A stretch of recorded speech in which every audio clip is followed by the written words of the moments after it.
En los videos anteriores mencioné varias veces que la membrana celular se comporta como un capacitor. Vamos a estudiar en este video ese comportamiento. Un capacitor es un dispositivo que permite almacenar cargas eléctricas. Pero este dispositivo no genera cargas eléctricas, sino que uno debe proporcionárselas. Uno carga el capacitor, no las produce, solo las acumula y luego puede liberarlas en algún otro momento. Otra forma de decir exactamente lo mismo es que el capacitor es un dispositivo que permite almacenar energía eléctrica. Son dos maneras de ver exactamente el mismo fenómeno y en ocasiones conviene considerar al capacitor como un acumulador de cargas eléctricas y en otro conviene considerarlo como un acumulador de energía eléctrica. A lo largo de esos videos fuimos viendo algunos sistemas, algunos modelos que se iban acercando cada vez más a lo que es el funcionamiento de una célula viva.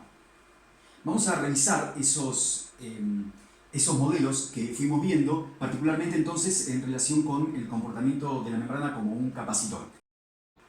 En el primero de esos modelos que vimos, teníamos dos compartimientos separados por una membrana y esos dos compartimientos tenían soluciones diferentes. El compartimento al que llamamos I tenía una solución 0,1 molar de cloruro de potasio y el compartimento que llamamos C una solución 0,01 molar de cloruro de potasio, de modo que esta solución está 10 veces más concentrada que esta.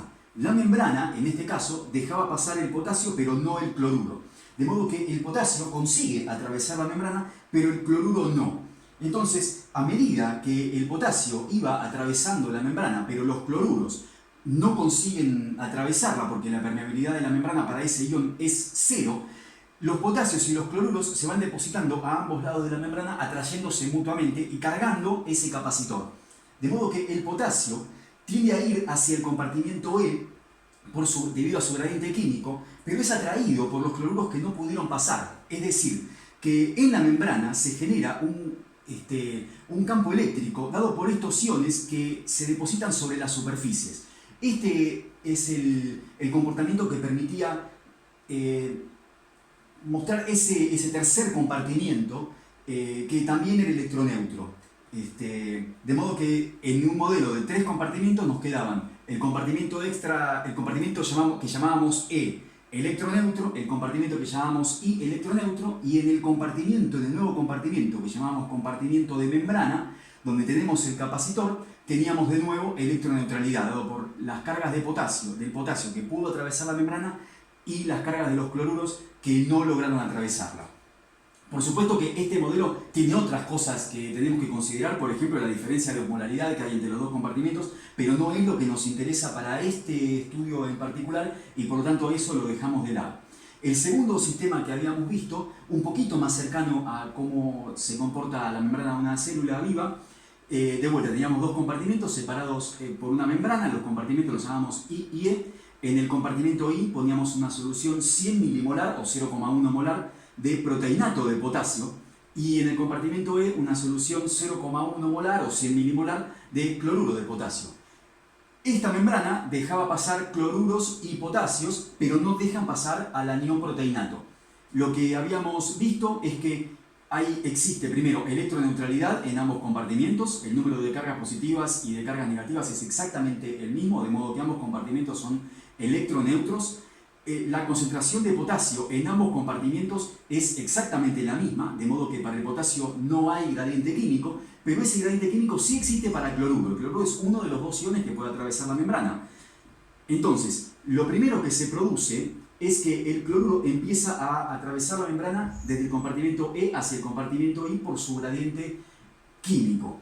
Pero ese pasaje de cloruro hacia el compartimento I me deja cargas negativas en el compartimento I que no están compensadas por sus cargas positivas, de modo que se empieza a generar un campo eléctrico que atrae al potasio hacia el compartimento I.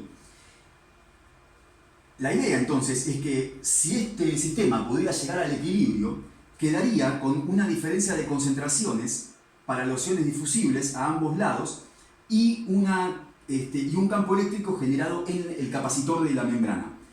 De modo que cada uno de los iones permeables experimenta un gradiente químico que lo lleva hacia un lado y un gradiente compensado por un gradiente eléctrico que lo lleva hacia el otro. En el caso del cloruro hay un gradiente químico en el equilibrio que lo lleva de E hacia I y un gradiente eléctrico que lo lleva de I hacia E. Y para el potasio, que a medida que los cloruros y los potasios van pasando hacia el compartimento I, la concentración de potasio en el compartimento I aumenta y se pone por lo tanto por encima de la que hay en el compartimento E. Hay un gradiente químico para potasio hacia el compartimento E y un gradiente eléctrico que lo lleva hacia el compartimento I. Que eso es lo que se ve, lo que se muestra en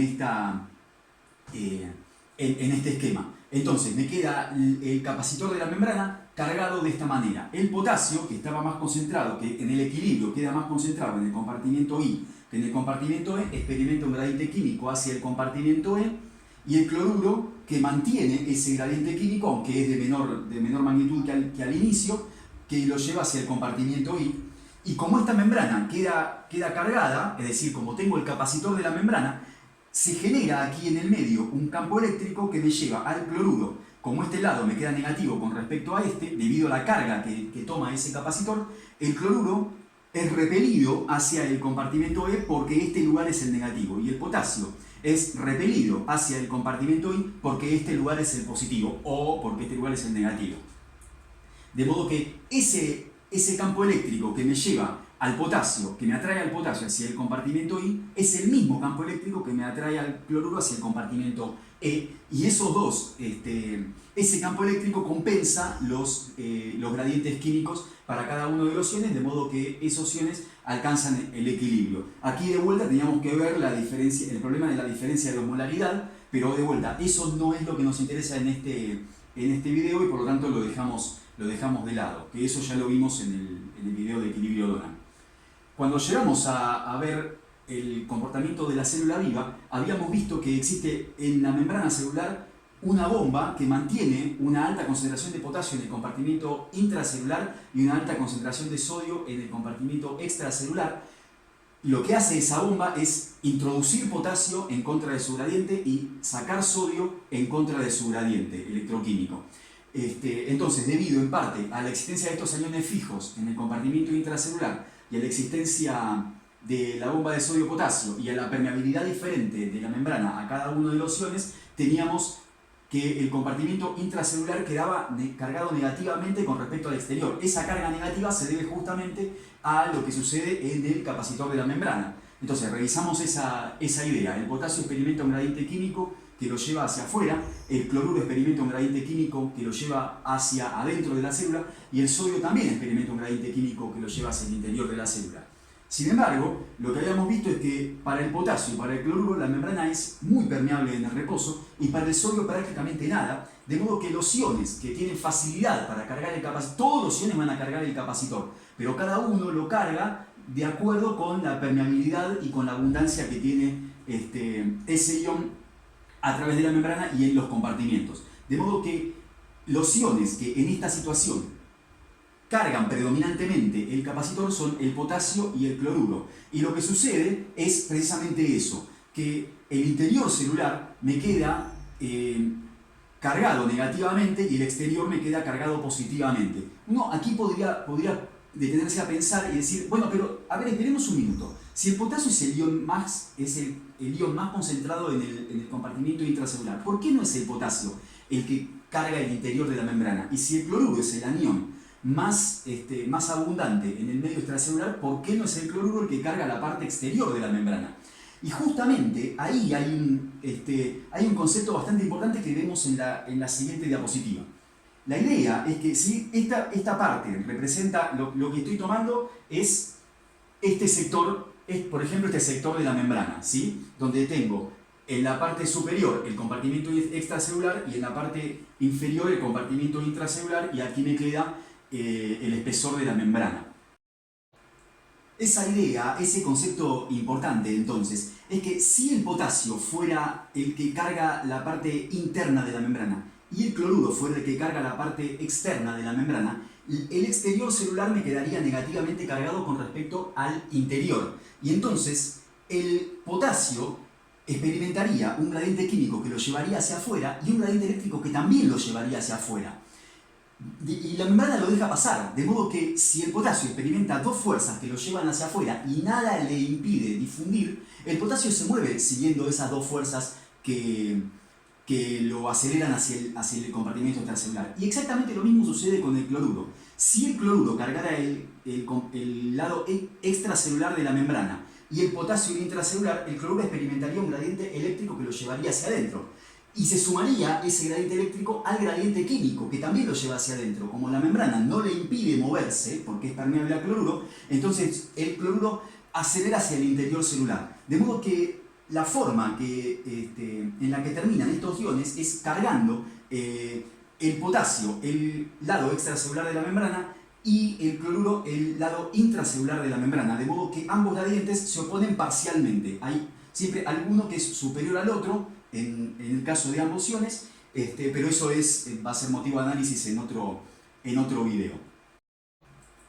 Ese capacitor de membrana entonces acumula carga eléctrica que corresponde a los iones que se depositan en cada una de las placas, la parte que es la superficie exterior de la membrana y la superficie interior de la membrana. A medida que la carga eléctrica se va depositando en ese capacitor, va incrementándose la diferencia de potencial que hay entre el compartimento intracelular y extracelular. De modo que cuanto mayor sea la carga acumulada en el capacitor, mayor va a ser la diferencia de potencial que exista entre el lado intracelular y el lado extracelular de ese capacitor. Y la relación que hay entre la carga acumulada y la diferencia de potencial que genera esa carga eléctrica es lo que llamamos capacitancia. Esa capacitancia, entonces, está dada por, repito, la relación que hay entre la carga eléctrica depositada y la diferencia de potencial que se establece entre las placas. Cuanto mayor sea la carga depositada, mayor es la diferencia de potencial que exista entre la superficie exterior e interior de la membrana. La carga eléctrica se mide en el sistema internacional en coulombs o coulombios, el voltaje se mide en voltios y el cociente entre coulombio y voltio es el faradio, que es la unidad de la capacitancia. Ahora, la capacitancia de la membrana, y en realidad la de cualquier capacitor o condensador, también con ese nombre también se lo conoce, está dada por ciertas características físicas del capacitor. En particular, entonces, A es el área que forma cada una de las placas, B es la distancia que separa ambas placas, en nuestro caso es el espesor de la membrana, y existe otra variable que describe cómo es el material aislante que existe entre las placas. En nuestro caso va a ser ciertas características físicas de la membrana plasmática. Esta característica física se llama permitividad. Entonces, lo que es importante destacar acá es que la capacitancia de la membrana se establece a partir de las características físicas que tiene esa membrana. Ahora, existen algunas membranas biológicas que pueden modificar su potencial de membrana, y cada vez que la membrana plasmática modifica su potencial, se debe a que las cargas se redistribuyen. Y esas cargas se redistribuyen fundamentalmente debido a corrientes que se producen atravesando esa membrana, corrientes de iones que pasan de un lado al otro de esa membrana. Y el proceso de carga que se produce en ese capacitor cuando cambia la cantidad de carga depositada, sigue esta cinética. La forma de esta curva es la de una función exponencial que tiene esta forma, donde Q corresponde a la carga depositada, C es la capacitancia de la membrana, B es la diferencia de potencial máxima que va a existir entre las placas una vez cargado el condensador, multiplicado por este factor que es 1 menos E a la menos T, que es el tiempo transcurrido, y dividido por RC, que es un producto que es característico de cada condensador, donde R es la resistencia que hay en la membrana plasmática y C es esta misma capacitancia. El producto de R por C, que es característico de cada capacitor, se llama constante de tiempo, y esa constante de tiempo es el tiempo necesario para cargar el capacitor hasta el 63% de la carga máxima que va a tener, o lo que es lo mismo, en llegar hasta el 63% del máximo valor de diferencia de potencial que se va a obtener. La constante de tiempo entonces se obtiene como el producto de R por C. Lo mismo, una cosa muy similar, sucede cuando el capacitor se descarga, que sigue una cinética que es el reflejo de la cinética de carga, donde ahora en lugar de ir creciendo la carga del condensador, va decreciendo la cantidad de carga depositada en las placas de ese capacitor. Y al igual que el anterior, que el proceso de carga, el proceso de descarga del capacitor también sigue entonces una función exponencial que tiene esta forma, donde vemos que es muy parecida a la anterior, donde tenemos las mismas variables y de vuelta, T es el tiempo transcurrido, R por C es la constante de tiempo y Q es la carga que permanece depositada entre las placas. Esa constante de tiempo, entonces, en el proceso de descarga es el tiempo necesario para descargar el capacitor hasta el 37% de la carga original que tenía. La definición de la constante de tiempo en términos del 37% tiene un sentido matemático, que es simple, vuelvo a la diapositiva anterior para eso. Cuando T, el tiempo transcurrido desde que el capacitor empezó a descargarse o que empezó a cargarse, es igual que la constante de tiempo, T dividido tau me da 1 si T es si el tiempo transcurrido, o sea, si desde el momento en el que se inició la descarga del capacitor transcurrió el tiempo correspondiente a una constante de tiempo, a un tau, entonces este cociente T sobre tau me da 1 y E a la menos 1 es 0,37, de modo que es el tiempo en el cual este valor vale el 37% de lo que había al comienzo. De modo que, justamente, por eso la definición de la constante de tiempo es el tiempo necesario para descargar el capacitor hasta el 37%.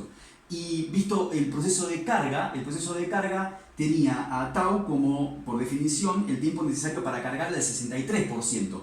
Bueno, justamente, 37 más 63 me da 100%, de modo que el origen, que es estrictamente matemático, para el proceso de carga y para el proceso de descarga, en cuanto a la definición de tau, obviamente que es el mismo, es una característica del capacitor. Y ese tiempo que tarda el capacitor en descargarse una determinada cantidad está relacionado con la capacitancia y con la resistencia de la membrana. Es decir, que si la resistencia de la membrana es elevada, los iones se van a mover con poca libertad y por lo tanto voy a necesitar mucho tiempo para cargar el capacitor.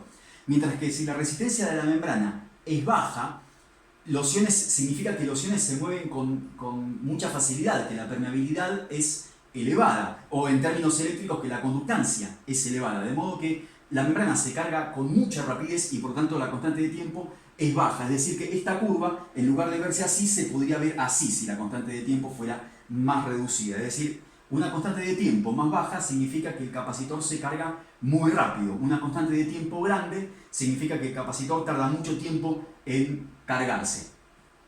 Entonces, una vez que llegamos hasta este punto, podemos aplicar esto a una situación que sea relativamente fisiológica y pensar qué es lo que pasa cuando se produce la fase cero de un potencial de acción, por ejemplo, de una fibra sódica. Vamos a dedicarnos a tratar de ver cuántos iones atraviesan la membrana plasmática, cuántos iones de sodio atraviesan la membrana plasmática mientras se está produciendo el potencial de acción, o sea, mientras se está cambiando ese potencial de membrana. Recordemos que justamente el cambio en el potencial de membrana se debe a que cambia la distribución de los iones a ambos lados.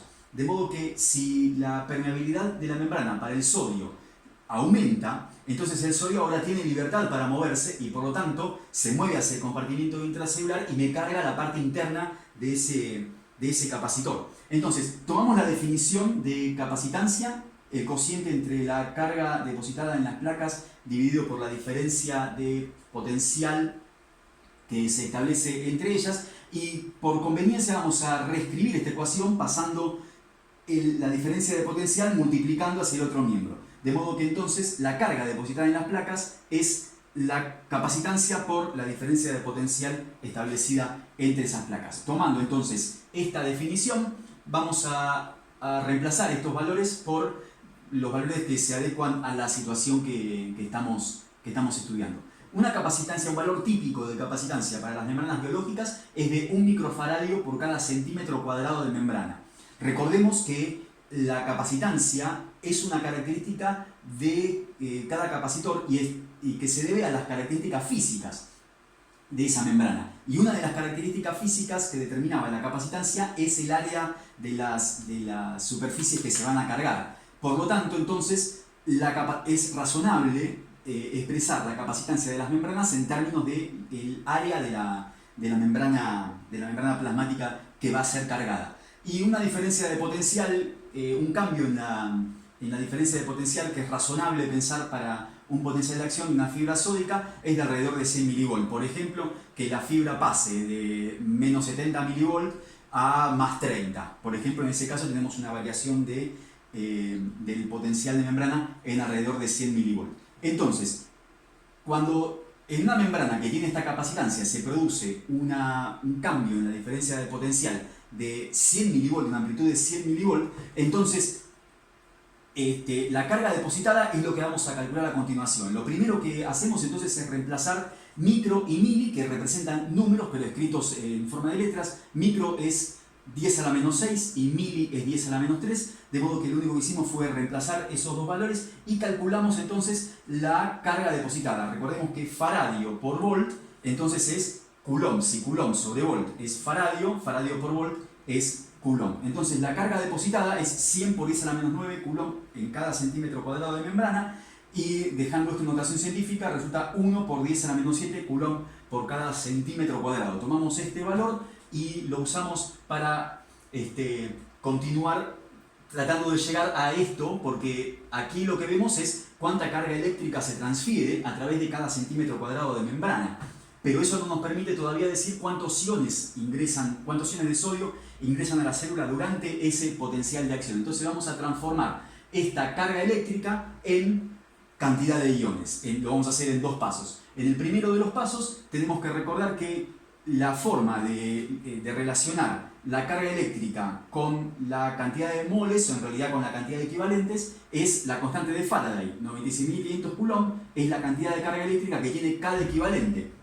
Entonces, si 96.500 coulomb es la carga de un equivalente, 1 por 10 a la menos 7 coulomb es la carga de X equivalentes. Resolvemos la regla de 3 y nos queda que esta cantidad de coulombs es la carga eléctrica de 10 a la menos 12 equivalentes. Como esta cantidad es la carga que se transfiere en cada centímetro cuadrado, esta es la cantidad de equivalentes que se transfiere en cada centímetro cuadrado de membrana. De todas maneras, esto es una expresión de cantidad de materia, pero todavía no es la cantidad de iones. Vamos a calcular la cantidad de iones. Entonces, lo que tenemos que pensar es que en el caso del sodio, que es un ion monovalente, cada equivalente de sodio es igual que un mol de sodio. Por lo tanto, si teníamos que se transferían 10 a la menos 12 equivalentes en cada centímetro cuadrado, se transfieren 10 a la menos 12 moles por cada centímetro cuadrado de membrana. Y si un mol representan 6,02 por 10 a la 23 iones, entonces 10 a la menos 12 moles son X. Resolvemos la regla de 3 y nos queda 6 por 10 a la 11 iones por cada centímetro cuadrado de membrana. Recordemos de nuevo que lo que se transferían eran 10 a la menos 12 moles por cada centímetro cuadrado. De modo que esta es la cantidad de iones que se transfiere a través de la membrana por cada centímetro cuadrado, que son 600.000 millones de iones. Esta cantidad de iones parece una cantidad exorbitante y uno podría haberse tentado a pensar que si entra semejante cantidad de iones, la concentración intracelular de sodio debería cambiar. Vamos a ver que eso no sucede y que justamente esta cantidad de iones que se transfiere por cada centímetro cuadrado para producir una diferencia de potencial de 100 mV, en realidad no me modifica la concentración intracelular de sodio. Vamos a demostrar eso. Entonces, hayamos visto que 10 a la menos 12 moles por cada centímetro cuadrado equivale a decir 6 por 10 a la 11 iones por cada centímetro cuadrado, o sea 600.000 millones de iones por cada centímetro cuadrado.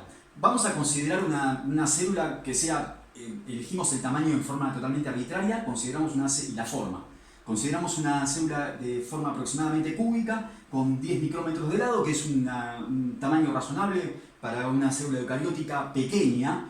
y en esto estoy tratando de mostrar el tipo celular en donde este efecto sea más notorio, es decir, donde más me perjudique la cuenta. En células que son más grandes, la cuenta da más favorablemente a lo que quiero mostrar. Es decir, elijo la peor célula posible para lo que quiero demostrar.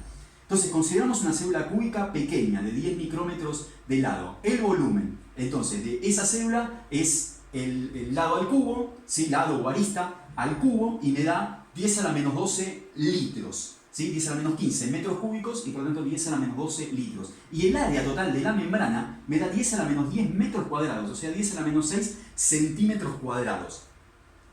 Entonces, en esa célula, lo que ingresan, si en la célula, cuando genera el potencial de acción, se transfieren 10 a la menos 12 moles por cada centímetro cuadrado, entonces en un centímetro cuadrado se transfieren 10 a la menos 12 moles. Pero la célula no tiene un centímetro cuadrado de área, sino que tiene 10 a la menos 6 centímetros cuadrados. Entonces, en un centímetro cuadrado se transfieren 10 a la menos 12 moles, en 10 a la menos 6 centímetros cuadrados se transfieren 10 a la menos 18 moles de iones sodio.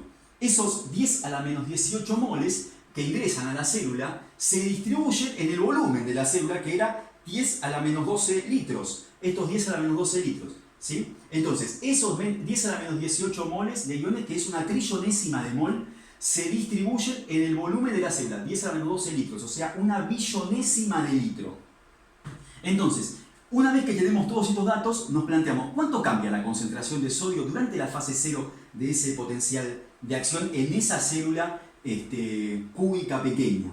Bueno, la idea es entonces que cuanto cambie la carga eléctrica, el cambio en la concentración del sodio va a estar dado por el cambio en el número de moles dividido por el volumen en el cual se distribuyen esos moles que ingresaron. Justamente entonces el cambio en el número de moles son esos moles de sodio que ingresaron a la célula, 10 a la menos 18 moles, que se distribuyen en el volumen de la célula, 10 a la menos 12 litros. Este cociente, 10 a la menos 18 dividido 10 a la menos 12, me da un total de que el cambio en la concentración de sodio en el interior, en el compartimiento intracelular, es de 10 a la menos 6 moles por litro, es decir, una millonésima de mol por litro. Teniendo en cuenta que la concentración de sodio intracelular en el reposo es de aproximadamente 12 a 14 miliequivalentes por litro, un cambio en una millonésima de equivalente, porque el sodio es monovalente, entonces el cambio de una millonésima de equivalente hace que la concentración de sodio pase de ser de 12 miliequivalentes por litro a ser de 12,001 miliequivalentes por litro, de modo que el gran concepto aquí es que con muy poquita carga eléctrica transferida a través de la membrana, uno consigue generar enormes cambios en el potencial de membrana sin modificar las concentraciones ni extracelulares ni intracelulares.